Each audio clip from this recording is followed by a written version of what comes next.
And this pandemic has been a real scare for many of us, especially pregnant women. A big question for moms: if I get COVID-19, what does that mean for my baby? Well, researchers at Emory School of Medicine now have a better idea. The new study followed 32 pregnant women who tested positive for the virus during pregnancy. The Emory team finding evidence that moms infected did indeed pass COVID-19 antibodies to their babies. From this study, we found that pregnant women are able to mount to immune response, which is good, and that we did identify that they were able to transfer some of these antibodies to their baby.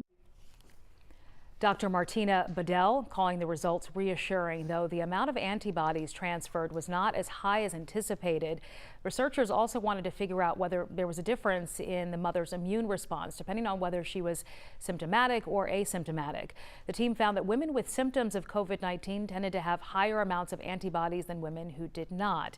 And at this time, it's still not known whether the babies will have any long-term immunity to COVID-19. Dr. Bedell says more research is needed.